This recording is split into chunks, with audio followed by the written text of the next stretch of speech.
Queridos irmãos, queridas irmãs, no Livro dos Espíritos, o tema reencarnação, nós estamos abordando o capítulo 4, depois nós vamos abordar Missionários da Luz, Libertação, Evangelho segundo o Espiritismo. Sei que vai vídeos demais, mas eu não me sinto incomodado com isso. Aqui tem uma colocação de Allan Kardec que nós precisamos, isso aqui foi colocado aqui para nós analisarmos. Você entendeu? Porque essa não é a realidade que Kardec colocou aqui, não é a realidade. Porque nós temos que entender que Allan Kardec, ele deu o primeiro passo. Ele montou o alicerce. Você entendeu? E em cima desse alicerce, vem muitas sugestões, muitas opiniões, muitas questões que fogem ao conhecimento da humanidade. Você entendeu? Então, ele colocou da seguinte forma aqui, justamente para que pudéssemos raciocinar. Observemos, são colocações de Allan Kardec. Segundo os espíritos, não é pergunta, é um esclarecimento dele. Segundo os espíritos de todos os mundos que compõem o nosso sistema planetário, né? Segundo os espíritos que compõem todo o sistema planetário, a Terra é de habitantes menos adiantados, física e moralmente. É óbvio, né? O mundo de prova e expiação geralmente é mais, coitadinha, né? A Terra é moralmente. Marte estaria ainda abaixo. Aqui está dizendo que Marte é mais inferior que a Terra. Só que não é. Isso aqui é para nós raciocinarmos, é para nós estudarmos. Porque não é. Por que não é? Espíritas, vamos estudar obras de Chico Xavier. Porque se nós não acreditarmos em Chico Xavier, isso aqui é um código para nos impulsionar ao estudo, para nos incentivar a desbravar essa literatura. Nós não podemos ir nos conformando com o que está escrito aqui sem raciocinar, não. Porque Chico Xavier, Humberto de Campos, irmão X, esteve em Marte e lá conversando com um diretor espiritual de uma cidade, ele disse que eles lá oravam tanto... Ei, Fernando, alguém vai desencarnar mesmo, viu? Vou facilitar o desencarne dele, a evolução dele. Ele lá disse para o irmão X que lá eles são tão evoluídos que eles possuem um aparelho que não só nos vê aqui na Terra, como eles fotografam os nossos pensamentos. Deu para você entender? Agora eu te pergunto, o que a tua máquina fotográfica mais evoluída é capaz de fazer? A minha máquina é top, não duvido. Mas tenta fotografar os meus pensamentos. Então não tem que ser melhor que a população que está aqui na Terra? Vamos raciocinar, gente.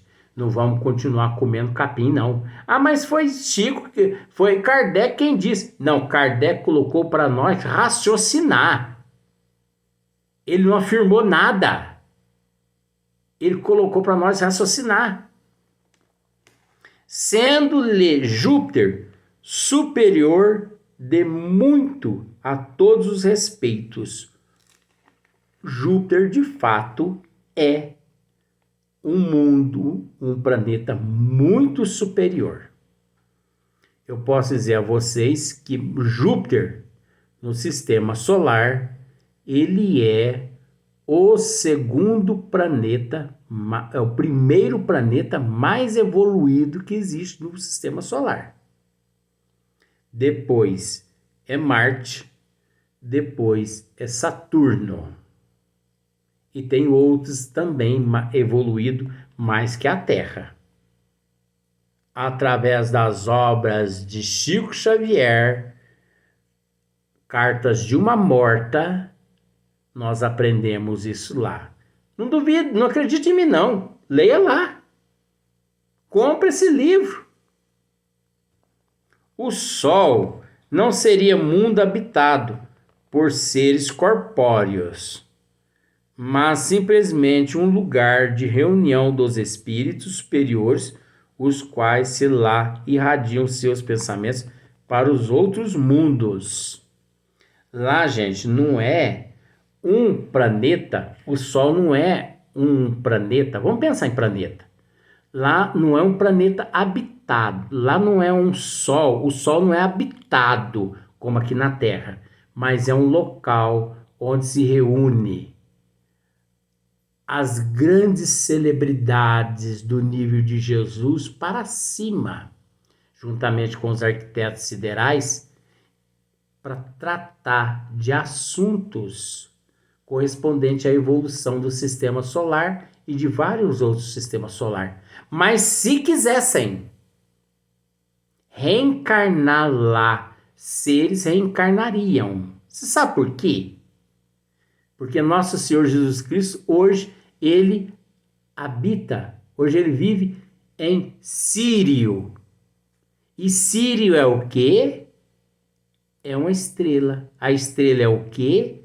É um sol. Então significa que Sírio é habitado. As Pleiades é uma constelação composta, não sei se de 6 ou 7 sóis.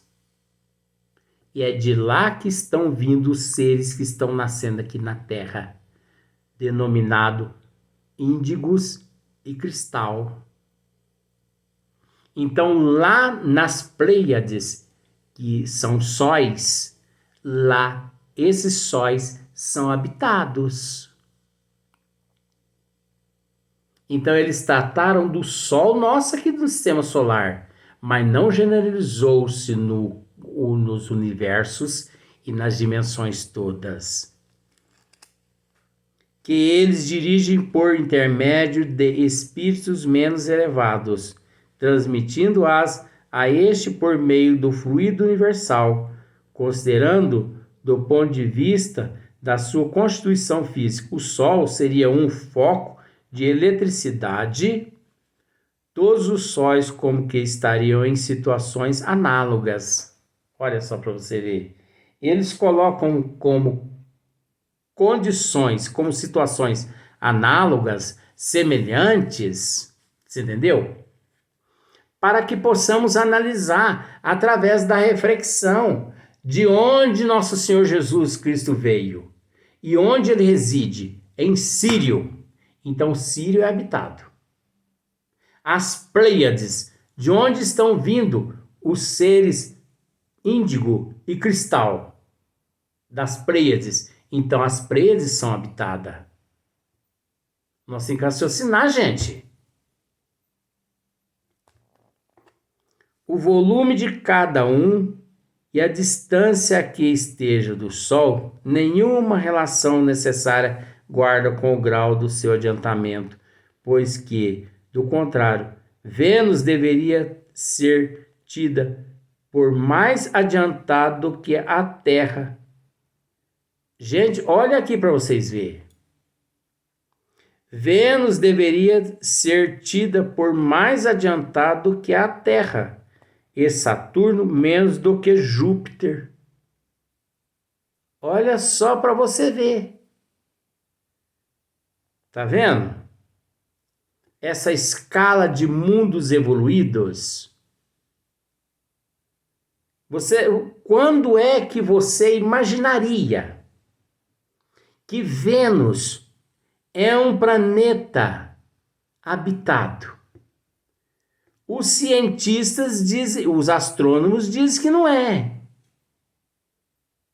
Porque eles não conseguem, com essa capenga lente que eles têm nos telescópios, enxergar a dimensão lá. Mas um dia eles conseguirão, quando evoluírem mais. Segundo consta, Allan Kardec, depois de ter nascido nas Gálias, ele reencarnou em Vênus, para depois voltar à Terra. Foi se preparar em Vênus, para depois reencarnar na Terra, para dar continuidade àquilo que nosso Senhor Jesus Cristo lhe havia conferido. Muitos espíritos que na Terra animaram personalidades conhecidas disseram estar reencarnados em Júpiter. Olha só, gente! Muitos espíritos que na Terra animaram personalidades conhecidas disseram estar reencarnados em Júpiter, um dos mundos mais próximos da perfeição. Eu acho que lá é que esteve reencarnado Mozart. Vamos dar uma analisada aqui para frente. Aqui provavelmente vai mostrar que ele ainda se encontra reencarnado lá. Mas ele já não está reencarnado lá mais, já está reencarnado aqui na Terra. Dos mundos mais próximos da perfeição. Júpiter é um dos mundos que está mais próximo da perfeição. E há causado espanto que, nesse globo tão adiantado, estivessem homens a quem a opinião geral aqui não atribuía tanta elevação. Tá vendo? Por isso nós não podemos julgar as pessoas pela aparência. Aqui nós não damos nada pelo mendigo, nada pelo cego, pelo coxo, pelo mudo, pelo surdo. Mas nós desconhecemos a essência moral e espiritual daquele indivíduo. Nisso, nada há de surpreendente, desde que se atenda a que, possivelmente, certos espíritos habitantes daquele planeta foram mandados à Terra para desempenhar aí certas missões que, aos nossos olhos, os não colocavam na primeira prana. Em segundo lugar, deve se atender a que, entre a existência que tiveram na Terra e a que passaram a ter em Júpiter, pode eles ter tido outras intermediárias em que se melhoraram. Então observa, muitos seres vieram de Júpiter para reencarnar aqui na Terra, para ajudar a evolução aqui na Terra. E aqui foram esculachados, foram banidos, foram escorraçados, humilhados, né? Como eu já tive orientação espiritual, que Oscar Niemeyer, olha só o que eu estou dizendo agora, hein? Oscar Niemeyer é um espírito que veio do planeta Marte para ajudar aqui na evolução da humanidade que se encontra na Terra. No entanto, você observa as construções que ele construiu aqui na Terra. Os designers, né? as arquiteturas, as obras que ele criou aqui na Terra, elas desafiam a lei da gravidade. Reflita, gente. Reflita. E procure entender que para esses seres, por mais que predomina a lei da gravidade na Terra, eles conhecem fluidos que eles impregnam ali e que deixa de valer a lei da gravidade e predominando o fluido deles por toda a eternidade. Como se explica as obras de Oscar Niemeyer? Como se explica o MASP de São Paulo, que não foi obra dele, mas foi de uma outra engenheira, com aquele espaço tão grande, sustentado só por algumas colunas? Como se explica no Rio de Janeiro, se não me falha a memória, um museu de arte com a forma de um disco voador? Disco voador. Como se explica várias obras de Oscar Niemeyer no Brasil e no mundo, que desafia a lei da gravidade? Mas não é que desafia, não. É porque bane-se a lei da gravidade e ali ele introduz o fluido, o magnetismo universal, que é aquele que rege por toda a eternidade. Por isso que a gente tem que conhecer, gente. Finalmente, cumpre-se e considere que, naquele mundo como o nosso, múltiplos são os graus de desenvolvimento e que entre esses graus pode mediar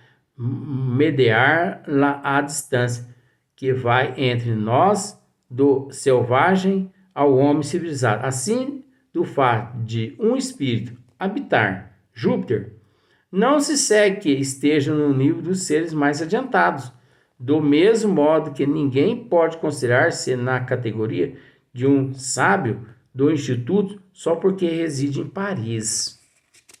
Né? Olha só para você que coisa interessante. Nós vamos ler esse raciocínio de Kardec aqui.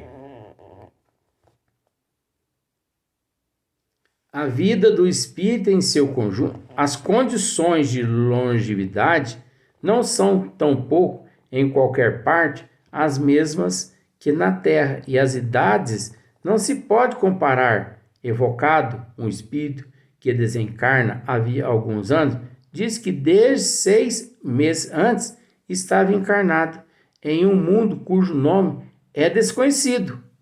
Do interrogado sobre a idade que tinha nesse mundo, disse: não posso avaliá-la, porque não contamos o tempo como contais. Eita, meu Deus, eu sempre falo isso aqui, mas muitas pessoas não acreditam. O tempo lá não é como aqui. Tem um planeta que foi descoberto agora em 2018 pelos os astrônomos, que o ano lá, você entendeu? Corresponde a 7 dias aqui. Aqui nós precisamos de 365 dias para a Terra dar uma volta em volta do Sol. Lá, gasta-se 7 dias para esse planeta dar uma volta em volta do Sol. Do lado de lá não existe cronômetro, não existe minutos, segundos, não existe horas. Por isso que esse espírito não pôde dizer quantos anos ele tinha. Ele se encontrava lá fazia 6 meses. Agora, poderia ser 600 anos, como poderia ser 6 dias, 6 segundos, ninguém sabe. Depois, os modos de existências não são idênticos. Nós lá no desenvolvimento muito mais rapidamente. Entretanto, em bem não haja mais de 6 dos vossos meses que lá estou, posso dizer que enquanto a inteligência tenho 30 anos de idade que tive na terra. Ai, meu Deus do céu. Dá para você entender, né? Muitas respostas análogas foram dadas por outros espíritos e o fato nada apresenta de inverossímil. Não vemos que, na Terra, uma imensidade de animais em poucos meses adquire o desenvolvimento normal? Por que não se poderia dar o mesmo com o homem noutras esferas? Notemos, além disso, que o desenvolvimento que o homem aí alcança na Terra, aos 30 anos, talvez não passe de uma espécie de infância, comparado com o que ele cumpre atingir. Bem curto de vida, se revela quem nos toma em tudo por protótipos da criação, assim como rebaixar divindade ou imaginar-se que fora o homem nada mais seja possível a Deus. É natural, né, gente? Os bons espíritos têm nos dito, inclusive através de Chico Xavier, que 1 hora no plano espiritual, na erraticidade, de estudos lá, equivale-se a 1 hora lá, equivale-se a 1 ano de estudo aqui. Olha só, você consegue estudar lá 1 ano, em 1 hora. Enquanto aqui você precisa de 1 ano, de 365 dias. Mas é natural, gente, que isso ainda não é nada perante a imensidão cósmica universal dos universos e das dimensões. Isso ainda não é nada. Isso é coisa ainda muito assim primitiva, se eu posso dizer. Primitiva. Porque não sabemos como e nem como vive, nem como nem onde vive os anjos. Isso é mitologia. Nós desconhecemos muita coisa que acontece. Olha só, os cientistas digitam aí, mundo que chove pedra. Foi descoberto agora em 2018 pelos astrônomos. Lá tem uma parte do globo que é composta de magma, né? Que é larva vulcânica, magma. E a outra parte é composta de gelo, que chega a não sei quantos graus Celsius abaixo de zero. Parece que 200, um negócio assim. Como pode? Um lado frio, outro lado quente. E quando evapora aquele gás daquela parte quente, que vai até uma certa altura na atmosfera, depois lá ela se petrifica e cai no magma na condição de pedras, de tudo quanto é tamanho. É uma chuva de pedra. Vamos parar e pensar assim, ó. Uma chuva, pedras de 50, 100, 200, 500, 1000 quilos em cima de nós. E horas de chuva. Ah, mas é um mundo primitivo, né? Não, é um mundo evoluído. Você classifica como primitivo por ele se encontrar naquelas condições climáticas? Gente, o espírito, ele não necessita de magma. Ele não precisa de alto, baixo, ele não precisa, ele não teme água, ele não teme gelo, ele não teme obstáculo. Nada para o espírito é obstáculo, uma vez que ele já adquiriu certo grau evolutivo. Deu para você entender? Então, por isso que lá é habitado por seres mais evoluídos que nós. Agora, nós não conseguiríamos chegar lá, né? Agora, eu acredito que lá seria um mundo muito bom, sabe para quem? Para quem tem o hábito de fumar. Que não ia precisar de isqueiro para acender o cigarro. É só enxergar o cigarrinho assim no magma e já pôr na boca, ó, o cachimbinho, dançar uma rodinha em volta ali do magma, mas não abusar não, porque senão cai lá dentro. E vestir bastante blusa, mas bastante blusa, porque do outro lado assim do hemisfério, mas faz frio, mas é um frio que, olha, ganha da geladeira. Sabe essas câmaras frias que existem no mundo? Ganha das câmaras frias. Vamos para o próximo vídeo.